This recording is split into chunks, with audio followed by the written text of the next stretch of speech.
करते हुए और नैतिकता को ताक पे रखते हुए भाजपा के उम्मीदवार को मंत्री बनाया गया। और मैं समझता हूं शायद राजस्थान में पहली बार हुआ होगा कि मंत्री बनाया बिना विधायक बने, लेकिन प्रदेश की जनता ने उस उपचुनाव के माध्यम से संदेश दिया है कि भारतीय जनता पार्टी को लोग स्वीकार नहीं रहे। हम लोग चुनाव जरूर हारे हैं कांग्रेस पार्टी राजस्थान में, लेकिन जनता और खास करके नौजवान और किसान कांग्रेस के साथ है। ये आने वाले लोकसभा चुनाव का भी एक प्रतीक है कि जिस प्रकार पूरी सरकार ने ताकत लगाई, सारे मंत्री मुख्यमंत्री वहां पर गए, उपचुनाव में प्रचार किया, भाजपा के उम्मीदवार को मंत्री बना दिया, बावजूद उसके एक अच्छे बड़े मार्जिन से रूबी कुन्नर जी चुनाव जीते। ये जीत कांग्रेस की जीत है, ये जीत क्षेत्र की जनता की जीत है कर्णपुर की, और ये जीत उन किसानों की है जिन्होंने आंदोलन किया, उन नौजवानों की है जो आज चिंतित हैं भविष्य को लेकर। और ये संदेश जयपुर और दिल्ली दोनों के लिए है कि आप जनता के साथ विश्वासघात नहीं कर सकते, जनता को प्रभावित नहीं कर सकते, आप निर्वाचन आयोग और तमाम नैतिकताओं को ताक पे रखकर अपनी राजनीति नहीं कर सकते। तो ये चुनाव का जो परिणाम आया है, पूरे देश में संदेश गया है, और मैं बहुत धन्यवाद देना चाहता हूं उस क्षेत्र के मतदाताओं को, कांग्रेस के कार्यकर्ताओं को, जिन्होंने मिलकर चुनाव लड़ा और एक अच्छे बड़े मार्जिन से कांग्रेस पार्टी की विजय हुई है। और ये मुझे लगता है कि कहीं न कहीं भाजपा सरकार को अपने गिरबान में झांक कर देखने का भी मौका है कि सरकार बनने के तुरंत बाद इतना करारा झटका जो मिला है, ये कोई सामान्य बात नहीं है, और इसका एक सकारात्मक प्रभाव पड़ेगा आने वाले लोकसभा चुनाव के अंदर भी। पायलट साहब, आप राजस्थान के साथ साथ छत्तीसगढ़ के प्रभारी बनाए गए हैं, राष्ट्रीय महासचिव बनाए गए हैं, क्या फोकस आपका राजस्थान से हट जाएगा राष्ट्रीय? देखिए, 14 तारीख को राहुल गांधी जी की भारत जोड़ो न्याय यात्रा चालू हो रही है और ये 14 स्टेट्स में से गुजरेगी। और मणिपुर में शुरुआत क्यों हो रही है? क्योंकि मणिपुर में न्याय नहीं मिला। मणिपुर में इतना लंबा समय हो गया, वहाँ तनाव है, वहाँ हिंसा है, वहाँ शासन नाम की कोई चीज नहीं है, लोग पीड़ित हैं, और वहाँ की सुध लेने वाले जो डबल इंजन सरकार के लोग हैं, चाहे मणिपुर के चाहे दिल्ली के, किसी को ना फुर्सत है ना चिंता है। तो राहुल जी और कांग्रेस पार्टी ने इस शुरुआत को जो हम लोग मणिपुर से कर रहे हैं वो बहुत सांकेतिक है और उसके बहुत महत्व है।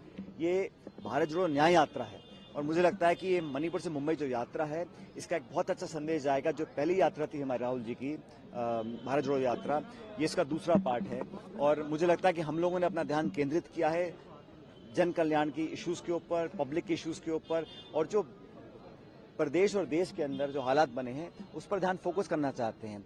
भारतीय जनता पार्टी चाहती है कि जज्बाती मुद्दों को आगे रखकर राजनीति करें, लेकिन हम लोग, राहुल जी, हम सब मिलकर कोशिश करेंगे कि जनता का दिमाग और ध्यान वापस उन मुद्दों पर लेकर आएं। किसान के मुद्दे, बेरोजगारी के मुद्दे, लगातार मणिपुर में जो हिंसा हो रही है उस पर नाकाम और बेकाबू तरीके से वहाँ पे माहौल बनता चला जा रहा है, इन सब इश्यू को लेकर आगे बढ़ेंगे। और जो जिम्मेदारी हम लोगों को दी हैं, अभी फेरबदल किया है AICC में, जिन जिन लोगों को जिम्मेदारियां दी हैं, हम सब मिलकर काम करेंगे।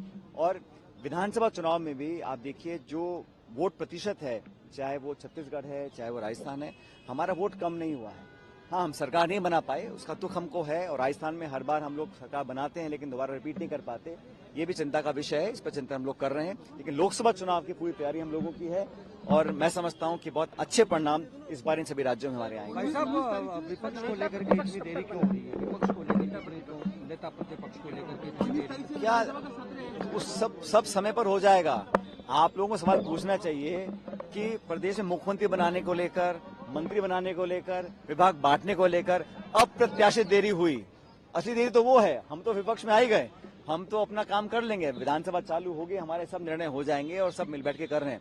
लेकिन सरकार में जो काम अब तक हुआ है, हालांकि अभी सरकार नई बनी है और पहला काम उन्होंने किया, नौकरियां कम करने का काम किया, योजनाओं के नाम बदलने का काम किया। तो मुझे उम्मीद ये थी कि सरकार बनने के बाद एक सकारात्मक शुरुआत होगी और हम भी चाहते सरकार को समय दें, अपना काम कर दिखाएं, लेकिन अगर शुरुआत ही ऐसी हो रही है कि नौजवानों के साथ विश्वासघात हो रहा है, उसका सीधा परिणाम आप लोगों ने इस उपचुनाव में देख लिया।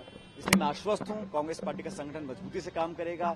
जिस राज्य की मुझे जिम्मेदारी दी है वहां पर हम लोग सघन दौरे करेंगे, सब लोगों को साथ लेकर चलेंगे और कांग्रेस पार्टी के लिए अच्छे परिणाम आएंगे। आपने जहाँ दौरे किए वहाँ सीटें आप जीते हैं, जहाँ आपने दौरे किए सीटें आपने वहाँ जीती है। मैंने कहा आपने करणपुर का किया था। हम सब मिलकर चुनाव लड़े थे और ये समय आज एकजुटता दिखाने का है और कांग्रेस पार्टी में भी हम सब लोग चाहते हैं कि आने वाली चुनौती लोकसभा चुनाव की है, उसके लिए संगठित, सक्रिय और मजबूत होकर हम लोग आगे बढ़ने वाले हैं। सर, लोकसभा चुनाव से पहले राम मंदिर कितना बड़ा मुद्दा है? भव्य आयोजन हो रहा है, क्या आप भी जाएंगे 22 जनवरी को? भाई ये मुद्दा मैं समझता हूँ धार्मिक मुद्दा है, जनता की भावना से जुड़ा मुद्दा है, इसको पॉलिटिसाइज नहीं करना चाहिए। मुझे लगता है कि ये कांग्रेस, बीजेपी, जनता दल की बात नहीं है, ये देश की भावना की बात है। जिसकी जो श्रद्धा है वो अपना काम करेगा, लेकिन हमारा इशू है डेवलपमेंट का इशू, हमारा इशू है चुनाव जनता के मुद्दों को लेकर होना चाहिए। भावनात्मक जज्बाती मुद्दों को लेकर राजनीति करेंगे तो वो लंबे समय के लिए सही नहीं है। और मैं समझता हूं कि हमारी पार्टी का स्टैंड बड़ा क्लियर है कि हम लोग चाहते हैं कि राजनीति हो तो पब्लिक इश्यूज पर हो। 10 साल की रिपोर्ट कार्ड भाजपा को प्रस्तुत करनी चाहिए कि किस क्षेत्र में आपने आगे काम किया है, कृषि के क्षेत्र में, उद्योग के क्षेत्र में, निवेश के क्षेत्र में, नौजवानों के क्षेत्र में, महंगाई कम करने के क्षेत्र में। आज कच्चे तेल का दाम इतना कम हो गया, लेकिन राहत उसकी सरकार हमको नहीं दे पा रही है तेल, पेट्रोल के, गैस के दामों के अंदर। तो इस सवाल जनता को और मीडिया को पूछने चाहिए कि आप सारा ध्यान और जो लोगों का जो फोकस है वो पब्लिक इश्यूज पे क्यों नहीं आ रहा है। पायलट साहब, क्या आपको लगता है कि आला कमान ने अगर आपकी बात मान ली होती और नेतृत्व परिवर्तन कर दिया होता राजस्थान में, तो आज कांग्रेस की सरकार होती राजस्थान में? अब आप देखो 2024 के लोकसभा चुनाव में क्या करना है। आप रेवंत जी वापस पीछे चले जाते हो, हमें आगे जाना है, आगे की सोचना है। पायलट को कमान दे दी जाती है समय से पहले, ठीक पहले हम सब मिलकर चुनाव लड़ेंगे। और जैसा मैंने कहा, प्रदेश में, देश में पूरी रणनीति बन रही है, लगातार दिल्ली में हमारी मीटिंग्स हो रही हैं। और जो इंडिया अलायंस बन रहा है, आप समझ रहे हैं कि जो इंडिया अलायंस का वोट शेयर है आज देश में, वो 2/3 वोट है, एनडीए का 1/3 है। इसलिए केंद्र सरकार घबराई हुई है कि अलग अलग जो इंडिया अलायंस के पार्टनर्स हैं, अगर हम मिलकर लड़ेंगे तो मुकाबला टक्कर का होगा और इंडिया अलायंस जीतेगा। इसलिए हमारा सीट शेयरिंग की चर्चा चल रही है।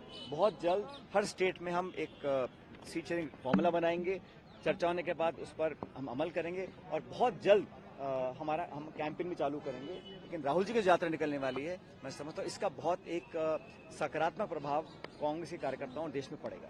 राजस्थान की 25 सीटों पर क्या आप प्लान बना चुके हैं और वो अगर बिल्कुल चर्चा हो रही है, हमने अध्ययन किया है कहाँ कितना वोट है, कौन कैंडिडेट्स पहले रहे, कौन संभावित हो सकते हैं। कमेटियां बन गई हैं, प्रभारी बन गए हैं, स्क्रीनिंग चल रही है, ऑब्जर्वर्स हर लोकसभा क्षेत्र में लग चुके हैं और लगातार मीटिंग्स हो रही हैं। अभी 11-12 को एक और मीटिंग दिल्ली में होगी, उस पर पूरी चर्चा की जाएगी।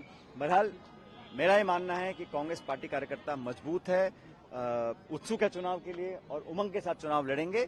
और पूरे उत्तर भारत में और पूरे देश में कांग्रेस पार्टी का परफॉर्मेंस बहुत अच्छा है। आप योजनाओं के नाम बदल जाते हैं, इंदिरा रसोई का अन्नपूर्णा रसोई योजना कर दी क्या? अरे भाई, आप उस योजना को बेहतर बनाएं, कोई दिक्कत नहीं है, लेकिन ये पहले भी किया था उन्होंने। जब राजीव गांधी केंद्र बने थे, उनका नाम उन्होंने बदल दिया था, अब फिर बदल रहे हैं। तो नाम बदलने की राजनीति केंद्र सरकार भी कर रही है और राज्य सरकार भी कर रही है।